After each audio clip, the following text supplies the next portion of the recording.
ذلك الكتاب لا ريب فيه يا أيها الذين آمنوا أنفقوا من طيبات ما كسبتم ومما أخرجنا لكم من الأرض ولا تيمموا الخبيث منه تنفقون ولستم بآخذيه إلا أن تغمضوا فيه واعلموا أن الله غني حميد الشيطان يعدكم الفقر ويأمركم بالفحشاء والله يعدكم مغفرة منه وفضلا والله واسع عليم يؤتي الحكمة من يشاء ومن يؤت الحكمة فقد أوتي خيرا كثيرا وما يذكر إلا أولو الألباب. విశ్వసించిన జనులారా, మీరు సంపాదించిన దానిలోనూ మేము భూమి నుండి మీకై ఉత్పన్నం చేసిన దానిలోనూ ఉత్తమమైన దాన్ని దైవ మార్గంలో ఖర్చు చెయ్యండి. అలా కాక ఆయన మార్గంలో ఖర్చు చేసేందుకు హీనాతిహీనమైన దాన్ని మీరు ఏరివేసే యత్నం చేస్తారేమో. వాస్తవానికి దాన్నే మీకు గనక ఇచ్చినట్లయితే ఏదో పట్టించుకోకపోతే తప్ప మీరు దాన్ని స్వీకరించడానికి సుదూరమూ ఇష్టపడరు. బాగా తెలుసుకోండి, అల్లాహ్ నిరపేక్షాపరుడు, ఉత్తమ లక్షణాలు గల స్తవనీయుడు. శైతాన్ మిమ్మల్ని దారిద్ర్యం గురించి బెదిరించి లజ్జాకరమైన వైఖరికి పాల్పడేలా ప్రేరేపిస్తాడు. కానీ అల్లాహ్ తన క్షమాభిక్ష అనుగ్రహాల పట్ల ఆశ గొలుపుతున్నాడు. అల్లాహ్ ఎంతో వికసిత హస్తుడు, జ్ఞాన సంపన్నుడూను. తాను కోరిన వారికి విజ్ఞతా వివేచనాలను ప్రసాదిస్తాడు. ఎవరికి వివేచనాశక్తి ప్రాప్తమవుతుందో వారికి వాస్తవంలో ఎనలేని సంపద ప్రాప్తమైనట్లు. మరి వీటి ద్వారా గుణపాఠం గ్రహించగలిగేవారు బుద్ధి కుశలత గలవారే. అల్లాహ్ నిరపేక్షాపరుడు, ఉత్తమ లక్షణాలు గల స్తవనీయుడు. ఎవరైతే స్వయంగా సకల సద్గుణ సంపన్నుడో ఆయన దుర్గుణాలు గలవారని ఇష్టపడలేడన్నది స్పష్టమవుతూనే ఉంది. అల్లాహ్ స్వయంగానే అమితమైన దాతృగుణం గలవాడు. తన సృష్టిరాశిపై అనుక్షణం అనుగ్రహాల వర్షం కురిపిస్తూ ఉన్నాడు. అలాంటి ప్రభువు సంకుచిత దృష్టులను, అల్ప సంకల్పులను, నీతిహీనులను ప్రేమించడం అన్నది ఎలా సాధ్యం? ఎవరికి వివేచనా శక్తి ప్రాప్తమవుతుందో వారికి వాస్తవంలో ఎనలేని సంపద ప్రాప్తమైనట్లు. వివేకం అంటే సవ్యమైన అంతర్దృష్టి, సరైన నిర్ణయ శక్తి అని భావం. ఇక్కడ ఈ ప్రవచనానికి ఉద్దేశం, ఏ వ్యక్తి వద్దనైతే వివేకసిరి ఉంటుందో అతను ఎన్నటికీ శైతాన్ చూపిన మార్గాన నడవడని, దానికి భిన్నంగా అల్లాహ్ చూపిన రాచబాటను అనుసరిస్తాడని చెప్పడమే. శైతాన్ శిష్యుల సంకుచిత దృష్టిలో మనిషి తన సంపదను జాగ్రత్తగా భద్రపరచడం, అనునిత్యం సంపదను మరింత పెంచే చింతనలో మునిగి ఉండటం, ఇదే ఎంతో చతురతకు, బుద్ధికుశలతకు, వివేకానికి తార్కాణం. అల్లాహ్ ద్వారా అంతర్జ్యోతిని పొందిన వారి దృష్టిలో ఇది పూర్తిగా అవివేకం, తెలివిలేనితనం. మనిషి తన సంపదనలో తన సగటు అవసరాలకు పోగా మిగిలినదంతా హృదయపూర్వకంగా సత్కార్యాలు ఖర్చు చేయడమే వారి దృష్టిలో వివేకానికి, బుద్ధికుశలతకు తార్కాణం. మొదటి కోవకు చెందిన వ్యక్తి కొన్ని దినాల ఈ ప్రాపంచిక జీవితంలో ఇతరుల కన్నా చాలా మట్టుకు ఐశ్వర్యవంతుడైపోవచ్చు. కానీ ఈ ప్రాపంచిక జీవితమే మానవుని సంపూర్ణ జీవితం కాదు. ఇది అసలు జీవితంలోనే ఒక స్వల్పమైన అంశం మాత్రమే. ఈ స్వల్పమైన అంశంలో లభించే సౌభాగ్యం కొరకు అనంత జీవితంలో ఎంతో ఘోరమైన దౌర్భాగ్యాన్ని కొనిదెచ్చుకునే వ్యక్తి నిజానికి ఎంతో బుద్ధిహీనుడు. ఈ స్వల్పమైన జీవన వ్యవధిని వినియోగించుకుని స్వల్పమైన పెట్టుబడితో ఆ శాశ్వత జీవితంలో తనకు లభించే సౌభాగ్యానికి ఏర్పాట్లు చేసుకునేవాడే వివేకవంతుడు, నిజమైన బుద్ధిజీవి.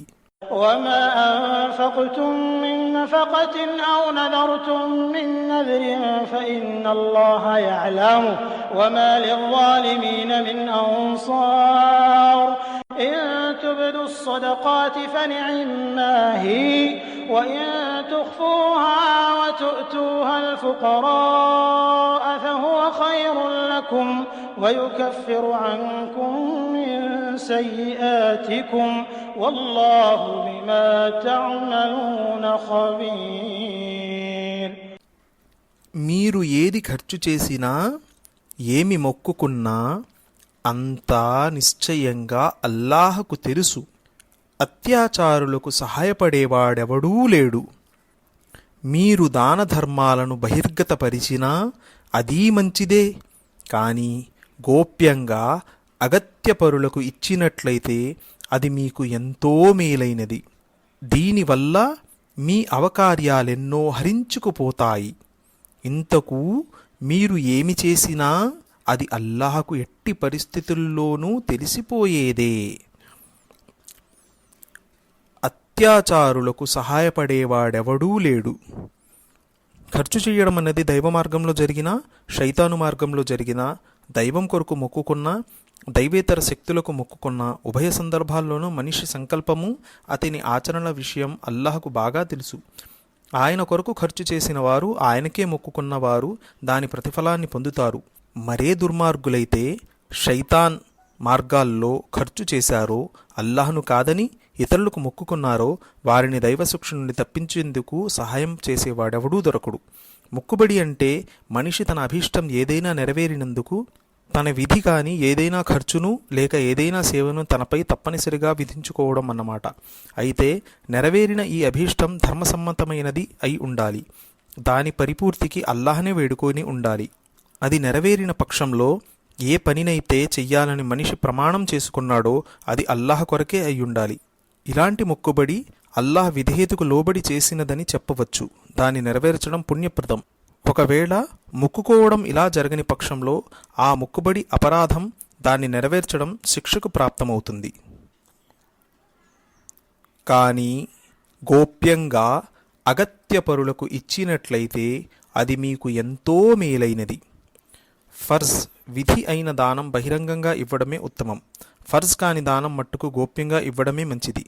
ఇదే సూత్రం అన్ని సత్కార్యాలకు వర్తిస్తుంది. విధుల్ని బహిరంగంగా నిర్వర్తించడమే శ్రేయస్కరమైనది. నఫిల్ లేక అదనపు సత్కార్యాలు గుప్తంగా మరుగుపరిచి చెయ్యడమే శుభకరమైనది. మీ అవకార్యాలెన్నో హరించుకుపోతాయి అంటే గోప్యంగా సత్కార్యాలు చెయ్యడం మూలాన మనిషి ఆంతర్యం, అతని నైతికతలు నిరంతరం సంస్కరణ చెందుతూ ఉంటాయి. అతనిలో ఉత్తమ గుణాలు మరింతగా పెరుగుతూ ఉంటాయి. అతని దుర్గుణాలు క్రమేపీ శమిసిపోతూ ఉంటాయి. ఈ విషయమే అతన్ని అల్లాహ్ సన్నిధిలో సన్నిహితునిగా చేస్తుంది. అతని ఆచరణా పత్రంలో మిగిలిపోయే కొద్దిపాటి అపరాధాలను అతని సత్కార్యాల దృష్ట్యా అల్లాహ్ మన్నించి వేస్తాడు. ليس عليك هداهم ولكن الله يهدي من يشاء وما تنفقوا من خير فلأنفسكم وما تنفقون إلا ابتغاء وجه الله وما تنفقوا من خير يوفى إليكم وأنتم لا تظلمون. జనుల్ని సన్మార్గాన వేసే బాధ్యత నీపై లేదు.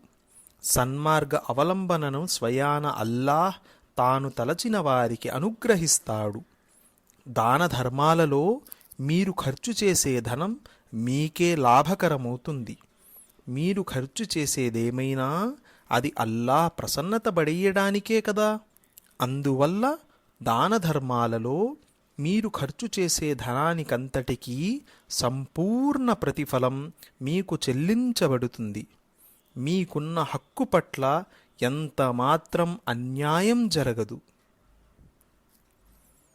మీకున్న హక్కు పట్ల ఎంత మాత్రం అన్యాయం జరగదు. ప్రారంభంలో ముస్లింలు తమ ముస్లిమేతర బంధువులకు, సామాన్య ముస్లిమేతర అగత్యపరులకు సహాయం అందజేయడానికి జంకేవారు. వారు కేవలం ముస్లిం అగత్యపరులకు సహాయం చేయడాన్ని మాత్రమే ఇన్ఫాక్ ఫీ సబీలిల్లాహ్, దైవ మార్గంలో ఖర్చు చేయడం అని భావించేవారు. ఈ ఆయతలో వారి ఈ అపోహను దూరం చేయడం జరిగింది. దైవాదేశానికి భావం ఏమిటంటే అవిశ్వాసులైన వారి హృదయాల్లో మార్గోపదేశాన్ని సుస్థాపితం చేసే బాధ్యత మీది కాదు. మీరు సత్యవాకును అందజేసి మీ బాధ్యతను నెరవేర్చుకున్నారు. ఇక వారికి అంతర్నేత్ర ప్రకాశాన్ని ప్రసాదించకపోవడం అనేది అల్లాహ్ ఆధీనంలోని విషయం. పోతే ప్రాపంచిక వస్తు సామాగ్రి ధనధాన్యాదులతో వారి అక్కరలను తీర్చే విషయంలో మట్టుకు కేవలం వారు రుజుమార్గం గ్రహించలేదన్న కారణం చేత వెనక్కి తగ్గకండి. అల్లాహ్ ప్రసన్నత పడేయడానికి అక్కరగల ఏ మనిషికి సహాయం అందజేసినా దాని పుణ్యఫలం అల్లాహ్ మీకు ప్రసాదిస్తాడు.